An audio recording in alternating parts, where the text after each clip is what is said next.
பர்திமேயு சுவிசேஷ ஊழியங்கள் வழங்கும்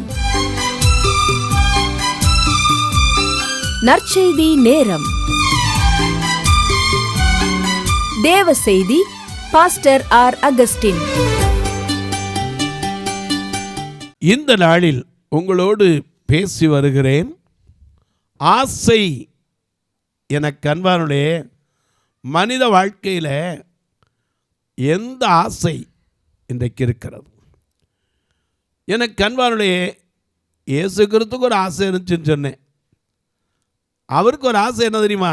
லூக்கா 22ஆம் அதிகாரத்தில் 15ஆம் வசனத்தில் வாசிக்கிறோம். அன்றைக்கு சீசர்கிட்ட சொன்னார். என்ன சொன்னார் தெரியுமா? நான் உங்களோடு இந்த பஸ்காவை புசிக்க மிகவும் ஆசையாயிருக்கிறேன். ஆண்டவர் நம்ம கூட சாப்பிடணுங்கிறார். நாம் அவரோட போஜனம் பண்ணுறதை காத்திருக்கோமா? அதனால தான் அவர் நம்ம மேலே ஆசையினால் வெளிப்படுத்தின விசேஷத்தில் 3ஆம் அதிகாரத்தில் 20ஆம் வசனம், லவோதிக்கா சபை கதவை இருட்டி பூட்டியாச்சு, ஆனால் வாசல் படியில் நின்று தட்டுகிறேன்.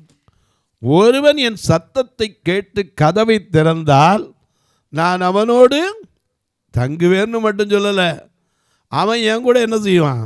சாப்பிடுவான்னார். அப்பா நம்மளோட இருக்கணும், நம்மோட தங்கணும்னு விரும்புகிறார். நாம் அவரோடு இருக்கணும்னு ஆசைப்படுறோமா? ஆனால் நம்முடைய ஆசை இந்த உலகத்தில் எதுங்க?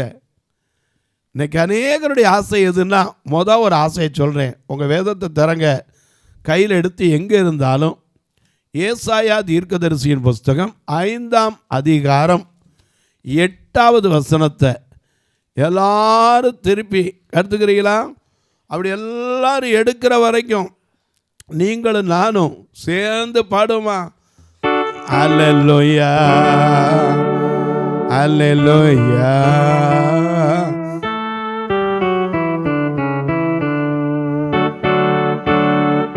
எல்லாம் சேர்ந்து பாட போறோம். எந்த சூழ்நிலையும் அவர் அன்பில் நின்று என்னை பிரிக்காது காத்து கொள்வார்.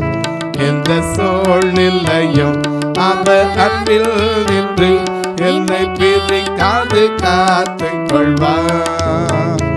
என்னை நம்பி அவர் தந்த பொறுப்பதரை அவர் வரும் வரை காத்து கொள்வேன். என்னை நம்பி அவர் தந்த பொறுப்பதரை அவர் வரும் வரை காத்து கொள்வேன். ஆனந்தமே பரமானந்தமே இது மாபெரும் பாக்கியமே. இந்த ஆனந்தமே பரமானந்தமே இது மாபெரும் பாக்கியமே. இந்த பாதலத்தில் சொந்தக்காரரவர் இந்த உள்ளத்தில் சொந்தமானார். இந்த பாதலத்தில் சொந்தக்காரரவர் இந்த உள்ளத்தில் சொந்தமானார்.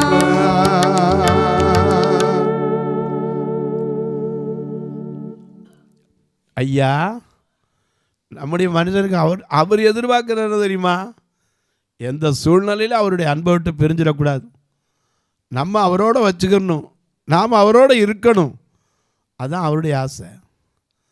அதனால தான் நம்மளும் பாடிட்டு இருக்கோம். சிறு வயதுலேருந்து என்னை குறிச்சிட்டார், நான் அவரை விட்டு தூர போனாலும் என்னை கண்டு கொண்டார், என்னை நம்பி தந்த பொறுப்பை அவர் வருவரை காத்து கொள்ளணும். ஆசை இருக்குது, ஆனால் முடியலை. ஏன் தெரியுமா? நம்ம ஆசை எது தெரியுமா? ஏசாயா தீர்க்கதரிசியின் புஸ்தகம் 5ஆம் அதிகாரம் 8வது வசனத்தை வாசிங்க பார்க்கலாம். தாங்கள் மாத்திரம் தேசத்தின் நடுவில் வாசமாய் இருக்கும்படி வீட்டோடு வீட்டையும் வயலோடு வயலையும் கூட்டுகிறவன். அதுதான் பிரச்சனை. இன்னைக்கு அநேகருக்கு ஆசைனா எத்தனை வீடு இருந்தாலும் பத்தாது. தான் மட்டும் நல்லா இருந்தால் போதும், மற்றவருக்கு இடம் இருக்கோ இல்லையோ அதை பற்றி கவலை கிடையாது. இன்னைக்கு கூட பிறந்தவங்களுக்குள்ள அப்படி தான். அதான் அன்றைக்கி அந்த அம்மா கேட்டாங்க, பிரதர் கூட பிறந்த சகோதரன் பிரதர் எனக்குன்னு கொடுத்துருக்க, எங்கள் அப்பா பிரித்து கொடுத்தாரு, அவருக்கும் கொடுத்தாரு, எனக்கும் கொடுத்தாரு, என் சகோதரிக்கும் கொடுத்தாரு, எங்கள் சகோதரி எல்லாருக்குமே ஈக்குவலாக கொடுத்தாருங்க. எனக்கு அன்பார்களே, ஆனால் என் இதையும் சேர்த்து என் சகோதரன் ஆசைப்படுறான் பிரதர், என் இடத்தையும் சேர்த்து அறிக்கை பார்க்குறான் பிரதர். போய் கேட்டா அதெல்லாம் இல்லை, முடிஞ்சு போச்சு அப்படிங்கிறான். என்ன பிரதர் நியாயம் சொல்லுங்க? ஆசை மனிதனுக்கு ஐயா ஆசை விட மாட்டேங்குதுங்க. கடைசி வரைக்கும் இந்த பூமியில் ஒரு அடியாவது நம்ம கொண்டு போக முடியுமா? ஒரு அடி கூட இந்த பூமியில் இல்லை. இருக்க போகிறது கடைசியில் எத்தனை? 2.5க்கு ஆரம் என்னமோ, 2க்கு ஆரம், 2.5க்கு ஆரம். அதுக்கு மேலே ஒன்றும் கிடைக்க போகிறதில்ல. ஆனால் வாழும்போது எவ்வளவு ஆசை. தாங்கள் மாத்திரம் தேசத்தின் நடுவிலே வாசமாயிருக்கும்படி வீட்டோடு வீட்டையும் வயலோடு வயலையும். கூட்டுகிறவனுக்கு ஐயோ மறந்துடக்கூடாது. இன்றைக்கி அநேக நேரங்களில் நாம் அடுத்தவன் எப்படி நம்ம பிடுங்கினாலும் அது ஒரு நாள் அப்படியே போயிடும். அநேக நேரங்கள் அது தெரியலை. ஆசை மனுஷனுக்கு, இருக்கிறவனுக்கு ஆசை வருது, இல்லாதவனுக்கு ஆசை வருது. இல்லாதவனுக்கு ஆசை வந்தால் கூட மன்னிக்கலாம், இருக்கிறவனுக்கு இன்னும் கொஞ்சம் வேணும், இன்னும் கொஞ்சம் வேணும், இன்னும் கொஞ்சம் வேணும். எனக்கு கண்வானிலே ஒரு சின்ன கதை உங்களுக்கு தெரியும், சின்ன பிள்ளையிலேருந்து படிச்சிருப்பீங்க. ஒரு வாத்து இருந்துச்சு. ஒருத்தண்ட ஒரு வாத்து இருந்தது. அது தினம் ஒரு பொன்முட்டை இட்டது. இந்த பொன்முட்டையை வச்சு அதை விற்று சாப்பிட்டுக்கிட்டு இருந்தான். பேசாமல் புத்தி இருந்திருக்கலாம்ல. ஆசை குறுக்கு புத்தி வந்துச்சு. என்னைக்கு ஒவ்வொன்றா எடுத்து ஒவ்வொன்றா விற்று என்னைக்கு சாப்பிட்றது, என்னைக்கு இதை செலவழிக்கிறது. ஏன்னா அந்த காலத்தில் ஒரு பாட்டு சொல்லி கொடுத்தாங்க சின்ன பிள்ளையா இருக்கும்போது. பேராசைக்காரனான மனிதனிடம் அதிசயமான ஒரு வாத்துண்டு, அந்த வாத்து தினந்தோறும் ஓரோர் பொன்முட்டை தான் இட்டதாம். பொன்முட்டைகளை அவன் காண காண பேராசை வந்து மிஞ்சியதால் அவன் ஆத்திரமாய் வயிற்றை அறுத்து பார்க்கும் போது பொன்முட்டைகளை அவன் காணாமலே ஐயோ என்று ஓலமிட்டு அழுதானா. அந்த காலத்தில் சொல்லி கொடுத்தாங்க. பேராசைக்காரனான மனுஷன் ஒரு அதிசயமான வாத்து இருந்துச்சு. அது என்ன வாத்து? தினம் ஒரு முட்டையிடும், பொன்முட்டை. அதை வச்சு விற்று நல்லா சாப்பிட்டுக்கிட்டு தான் சந்தோஷமாக தான் வேணுங்கிறாலாம் இருந்துச்சு. திடீர்னு பார்த்தான் நம்ம என்னை பணக்காரனாகிறது. ஆசை வந்துச்சு. வயிற்று அறுத்து இத்தனை முட்டையை மொத்தமாக எடுத்துனோன்னு என்னாகும்? இன்றைக்கி அநேக நேரங்கள் அப்படி தான் இருக்கிறத கூட அனுபவிக்க முடியாமல் போயிடுது. தாங்கள் மாத்திரம் தேசத்து நடுவிலே வாசமாக இருக்கும்படி வீட்டோடு வீட்டையும் வயலோடு வயலையும் கூட்டு. வேதத்தில் பாருங்கள், ஒரு பெரிய ராஜா,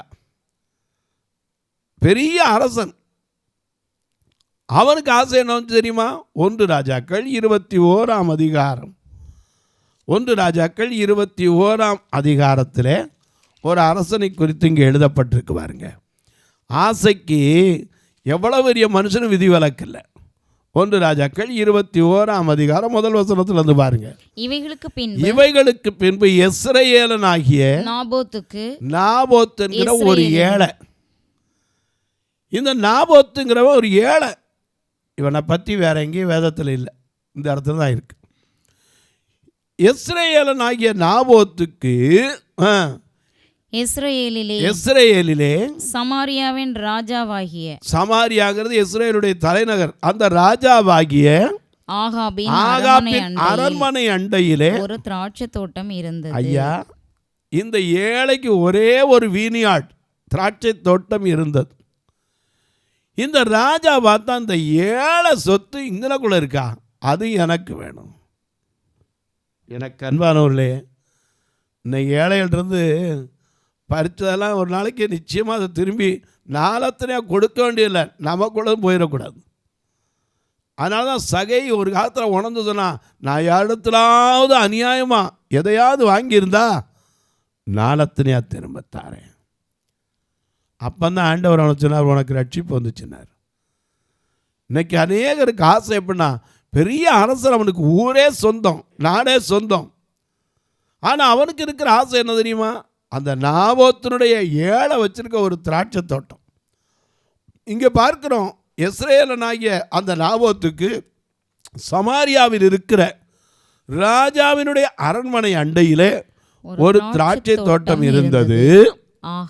ஆகாப் நாபோத்தோடே பேசி, நல்ல கவனிங்க, அந்த ராஜ அரசன் அந்த ஏழையோடு பேசி, உன் திராட்சை தோட்டம் என் வீட்டிற்கு அடுத்திருக்கிறபடியால் இருந்தா என்ன? ஏன்னா என் வீட்டு பக்கத்தில் ஓய்ந்து இருக்கலாமா?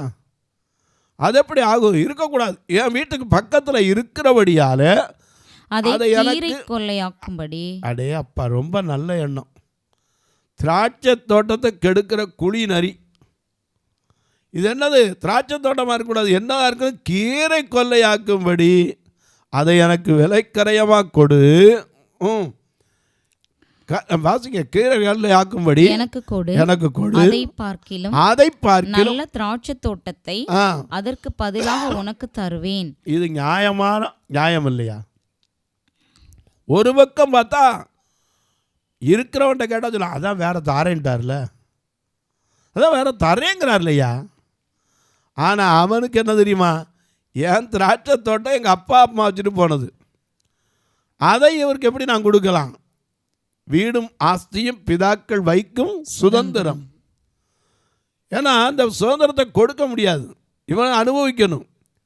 திராட்சை தோட்டம் அதுவும் சாதாரணம் இல்லை. அவன் என்ன செய்ய போகிறான்? திராட்சையாகவும் வச்சுருக்க போகிறது இல்லை, கீரை கொள்ளையாக்க போகிறான், எல்லாத்தையும் அழிக்க போகிறான். அதுக்கு விலைக்கரையமா கொடு, உனக்கு வேணா இதை விட நல்லது தாரேன். அவன் சொன்னான், வாசிங்க என்ன சொன்னார் பாருங்க. கேட்ட அதற்கு பதிலாக உனக்கு தருவேன், அல்லது உனக்கு வேண்டுமானால் அதன் உனக்கு பணத்தை தரேன். நாபோத் ஆகாபை நோக்கி, நான் என் பிதாக்களின் சுதந்திரத்தை. என்ன அரசன் கேட்கும்போது தரமாட்டேன்னு சொல்ல முடியாது, இல்லைன்னா அடித்து எடுத்துடுவான், பிடுங்கிடுவான். அதனால இவன் சொன்னான், நான் என் திராட்சை தோட்டத்தை உமக்கு கொடாதபடிக்கு கர்த்தர் என்னை காப்பாராக என்றான். ஏன்னா நம்ம பாடுறோம் இல்லையா, கர்த்தர் மேல் பாரத்தை வைத்து விடு, கலங்கி தவிக்காதே, அவரே நம்மை ஆதரிப்பார், அதிசயம் செய்வார். கர்த்தர் மேல் பாரத்தை வைத்து விடு, கலங்கி தவிக்காதே, அவரே நம்மை ஆதரிப்பார், அதிசயம் செய்வார்.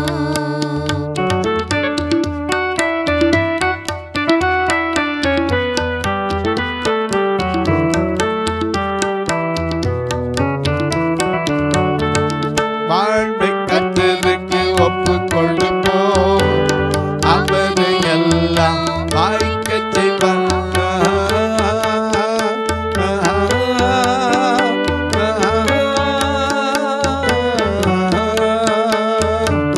வாழ்வை கர்த்தருக்கு ஒப்புக்கொண்டு போ, அவரு எல்லாம் வாய்க்கச் செய்வார். வாழ்வை கர்த்தருக்கு ஒப்புக்கொண்டு போ, அவரு எல்லாம் வாய்க்கச் செய்வார்.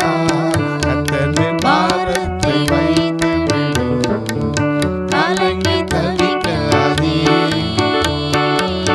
அவரே நம்மை ஆதரிப்பார், அதிசயம் செய்வார்.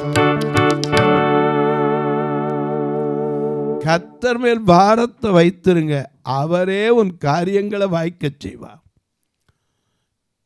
எனக்கு அன்பானவர்களே, ஏழை யார்கிட்ட போய் வளர்க்க வைப்பான்? யார்கிட்ட சொல்ல முடியும்? எனக்கு கேட்குறவன் அரசன், இல்லாட்டா அவனால் அதிகாரத்தை பயன்படுத்தி பிடிங்கிற முடியும். வேதம் சொல்லுது, முரட்டாட்டம் உள்ளவனுக்கு கூட கீழ்ப்படிஞ்சிரு அப்படின்னு தான் சொல்லுது. நல்லவங்களுக்கு மட்டும் இல்லை, முரட்டாட்டவங்களுக்கும் கீழ்ப்படிஞ்சிருக்கணும் தான் வேதம் சொல்லுது. நான் சொல்லலை, 1 பேதுரு 2ஆம் அதிகாரம் 18ஆம் வசனத்தில் வாசிக்கிறோம், நல்லவர்களுக்கு மட்டுமல்ல முரட்டாட்டம் உள்ளவர்களுக்கும் கீழ்ப்படிஞ்சா இருக்கணுங்குது. இவன் கேட்குறான், ஏழை இது, அது ஒன்று தான் இருக்குது, அவனுக்கு தெரியும். இதை என்கிட்ட கொடு, இல்லாட்டி வேற தாரேன், இல்லாட்டி உன் பணத்தை தாரேன். ஒரு பக்கம் பார்த்தா இருக்கிறவன்ட்ட கேட்டால் நியாயம், இல்லாதவன்ட்ட அந்த ஏழை தோட்டம் இருந்தால் ஏன் பொறுக்கலையா? ஆனால் அரண்மனைக்கு பக்கத்தில் இருக்கலாம், அவன் ஏழை இருக்கலாமா? அதை வாங்கணும், அதை கெடுத்துடணும். எனக்கு அன்பானவர்களே, இந்த நாபோத்து என்ன பண்ணா, கர்த்தர் மேலே பாரத்தை வச்சுட்டான். என் பிதாக்களின் சுதந்திரத்தை உமக்கு கொடாதபடிக்கு கர்த்தர் என்ன செய்வாராக, காப்பாராக. நான் உடனே இவர் என்ன செஞ்சிட்டாரு, சலிப்போடு போயிட்டார். வாசிங்க பார்க்கலாம். அந்த ராஜா என்ன பண்ணார், வீட்டுக்கு போனார். எப்படி போனார், அவருக்கு சலிப்பு சினத்தோடு போனாராம். அடுத்தவன் சொத்து கிடைக்கல, நிறைய பேருக்கு கோபம், சலிப்பு. ஏன்னா வேதம் சொல்றது, பிறருக்குரிய ஒன்றையும் இச்சையாதிருப்பாயாக. ஐயா 2 கொரிந்தியர் 6ஆம் அதிகாரத்தில் மிக அழகாக எழுதியிருக்கா. 9ஆம் 10ஆம் வசனத்தில் என்ன வாசிக்கிறோம், ரொம்ப அழகாக எழுதி வச்சுருக்காரு. யாரெல்லாம் தேவனுடைய ராஜ்யத்தை சுதந்திரிக்க மாட்டாங்க. 2 கொரிந்தியர் 6ஆம் அதிகாரம் 9லேருந்து பாருங்க.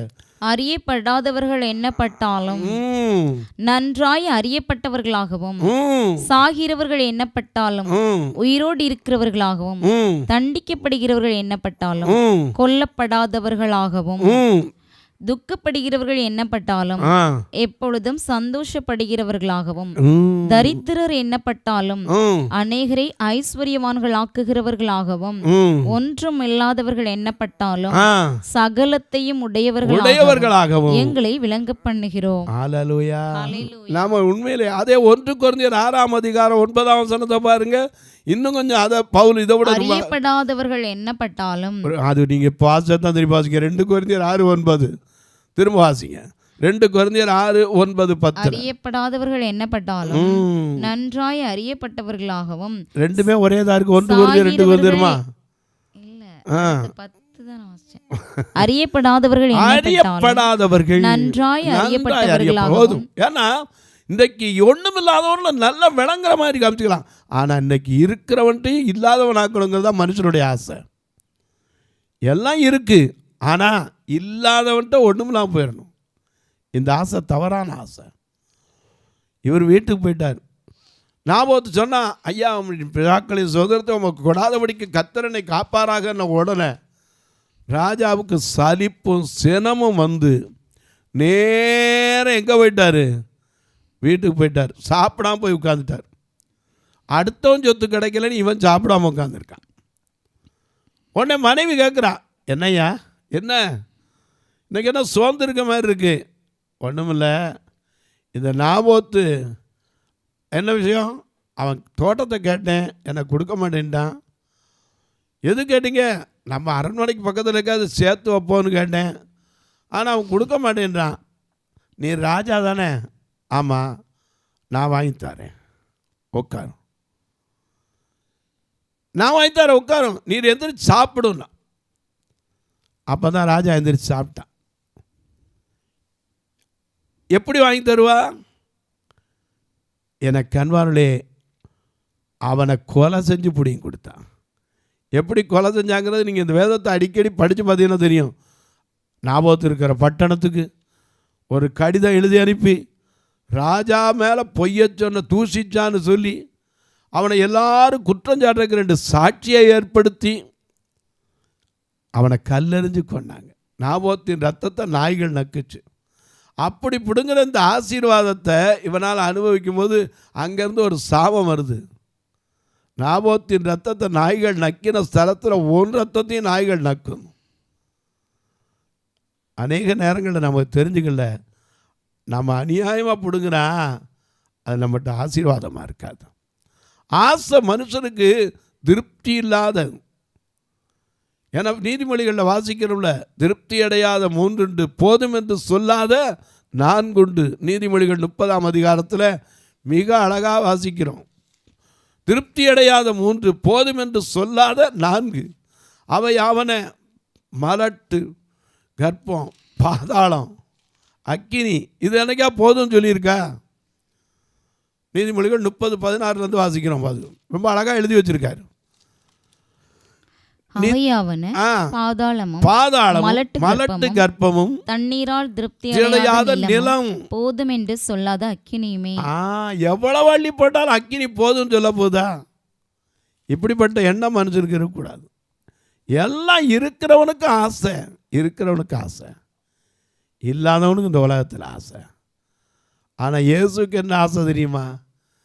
நீயும் நானும் சேர்ந்து உட்கார்ந்து சாப்பிடணும்டா, என்னோட நீ இருக்கணும்டா. நான் போய் உனக்கு ஒரு சிங்காசனத்தை, ஒரு நல்ல இடத்த ஆயத்தம் பண்ணி என் கூட கொண்டு வந்து உன்னை வச்சுக்கணும்னு அவருக்கு ஆசை. நாம் அவரோட இருக்கணும்னு ஆசை இருக்கா? அதில் இந்த உலகத்தில் வீட்டோட வீடு வயலோட வயலை கூட்டி கடைசியில் எதை கொண்டு போக போகிறோம்? ஏன்னா நம்ம அடிக்கடி பார்க்குறோம், இந்த உலகத்தில் வரும்போது எப்படி இருந்தோம்? நிர்வாணியாய் நான் வந்தேன், நிர்வாணியாய் போகிறேன், நிர்வாணியாய் நான் வந்தேன், நிர்வாணியாய் போகிறேன். உலகத்தில் என்ன கொண்டு வந்த ஒன்றும் கொண்டு போகிறது இல்லைங்க. வரும்போது ஒரு பொட்டு துணி இல்லாமல் இந்த பூமியில் தாயின் கற்பத்தில் நிர்வாணியாக வந்தோம். ஆனால் இதுக்குள்ள மனுஷன் ஆசை எவ்வளவு ஆத்தி படைக்குது. ஆசையானது அலைந்து தேடுகிறதை பார்க்கிறோம், கண் கண்டது நலம். எவ்வளவு பெரிய மனுஷனுக்கும் கடைசியில் ஒருத்தனை கொலை செஞ்சாவது பிடுங்கிடணும். ஏன் அவன் சொல்லும்போது எப்படிமா வாங்கி தருவேன் இந்த அரசன் கேட்டானா? நான் வாங்கி தரேங்கிறாள், எப்படி வாங்கி தருவேன்? பேசி வாங்கி தருவியா? இல்லை. அவன் என்ன வழின்னே சொல்லு, நீ எந்திரிச்சு சாப்பிட, நான் வாங்கி தரேன். உடனே இவன் மோதிரத்தை கழட்டி கொடுத்துட்டு உட்காந்துருந்தான், அதிகாரத்தை கொடுத்துட்டு உட்காந்துருந்தான். அவன் அங்கேருந்து நிறுவத்தை எழுதி அங்கேருந்து கொடுத்து விட்டு, நாபோத்து இருக்க பட்டணத்தில் சொல்லுங்கப்பா, நாபோத்தை உபவாசம் சொல்லுங்க. இந்த உபவாசம் எதுக்கு? குத்தி கொலை பண்ணுறதுக்கு. இந்த உபவாசம் சொல்லுங்க, அவனை வர சொல்லுங்க. 2 பேர் சாட்சி எந்திரிச்சு நிற்கணும் உபவாசத்தில். நாபோத் ராஜாவை தூஷித்தான், தேவனை தூஷித்தான். உடனே அவனை கொண்டு போய் கல்லெறியணும். கல்லெறிஞ்சு கொன்று அதை எடுக்க போகிறான். அவன் சொல்கிறான், நாபோத் செத்து போனா நீ போய் எடுத்துக்கோ. இங்கேருந்து போகிறான். அப்போ எலியாவுக்கு கர்த்தருடைய வார்த்தை வந்துருச்சு, நீ போய் சொல்லு, அந்த ஏழையினுடைய தோட்டத்தை எடுக்க போகிறான், இப்போ போய் சொல்லு, நீ கொலை செய்ததும் எடுத்துக்கொண்டதும் இல்லையோ. அப்போ தான் நான் பகைங்கிறேன், என்னை கண்டுபிடிச்சாயா? நாபோத்து ரத்தத்தை நாய்கள் நக்குச்சே, அதே நிலை உனக்கு வரும். அநியாயமாக ஆசைப்பட்டா ஆசீர்வாதம் கிடையாது. தொலைக்காட்சியில் பார்க்குற என் அன்பு மக்களே, இந்த நிகழ்ச்சியை நாள்தோறும் பார்க்குறீங்க, கேட்குறீங்க, பரவசம் அடைகிறீங்க. இன்னைக்கு எத்தனை பேருக்கு இருக்கிறது போதும், உள்ளது போதுங்கிற ஆசை இருக்குது? இருக்கிற வரைக்கும் போதும் பிரதர். இன்னைக்கு மனுஷன் திருப்தி அடையிறதில்லை. ஏன்னா போதும் என்று சொல்லாத அக்கினியை போல எவ்வளோ இருந்தாலும் பத்தாது பத்தாது பத்தாது. ஆனால் வாழ்க்கையில் போகும்போது என்ன கொண்டு போக போகிறோம்? ஒன்றும் கிடையாது. ஆனால் தாங்கள் மாத்திரம் தேசத்தின் நடுவில் வாசமாக இருக்கணும். வீட்டோடு வீடு, வயலோடு வயல். மண்ணாசை. தொலைக்காட்சியில் பார்க்கிற என் அன்பு மக்களே, இந்த நிகழ்ச்சியை பார்த்துறீங்களே, இது தொடர்ந்து வருவதற்காக ஜெபியுங்க. தேவைகள் சந்திக்கப்பட ஜெபிங்க. அது மட்டுமல்ல, எப்போவாவது டைம் கிடச்சா எங்கள் சபையை வந்து பாருங்கள். 2 சபை உண்டு, மதுரையிலையும் திருநெல்வேலியும். 2 பார்வையற்ற மக்கள். இவங்களை நான் ஒரு நாள் கூட சாப்பிடாமல் அனுப்புகிறதே கிடையாது. ஏன் தெரியுமா? கிரியை இல்லாத விசுவாசம் ஒரு மனிதனை என்ன செய்யாது, ரட்சிப்புக்குள்ளே கொண்டுட்டே வராது. அதனால் உங்கள் பிறந்த நாள், திருமண நாள் போன்ற நல்ல நாட்களில் ஒரு உணவு கொடுக்க உதவலாம், நல்ல உங்களுக்கு ஒரு இல்லாதவங்களுக்கு துணிமணி கொடுக்க உதவலாம், ஊன்றுகோல் கொடுக்க உதவலாம், ஆடியோ வேதாமம் கொடுக்க உதவலாம், பார்வையற்றோர் பிறந்த பிள்ளைகளுக்கு கல்விக்கு உதவலாம். நாங்கள் வந்து பார்க்கலாமா? தாராளமாக வாங்க, வந்து பாருங்கள். ஆராதனையில் உட்காருங்க, கத்தர் ஏவனா பண்ணுங்க, இல்லாட்டி பரவாயில்ல. மாதாந்திர கூட்டங்களுக்கு உதவலாம். ஏன் இப்போ திருநெல்வேலியில் கூட ஒரு அறை பார்வையற்ற சகோதரிகள் தாய்மார்கள் தங்குறதுக்கு ஒரு அறை கட்டுறதுக்கு ஏற்பாடு பண்ணிக்கிட்டு இருக்கோம்.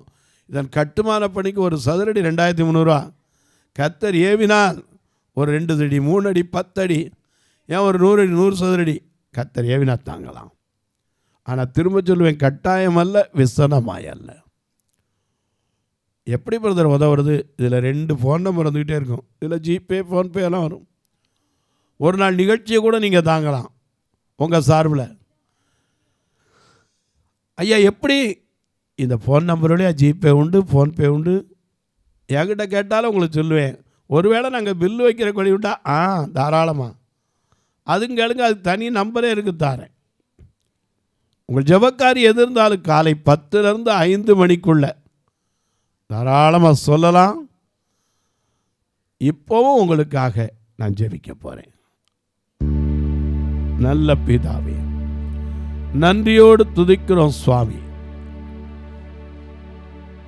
இந்த நாளிலே ஐயா, தாங்கள் மாத்திர தேசத்தினுடைய நல்லா இருக்கணும், மற்றவங்களுக்கு இடமெல்லாம் போகணுங்கிற ஆசை இல்லாமல் எல்லோரும் நன்றாக இருக்கணுங்கிற எண்ணத்தை ஒவ்வொருவருக்கு தாரும்.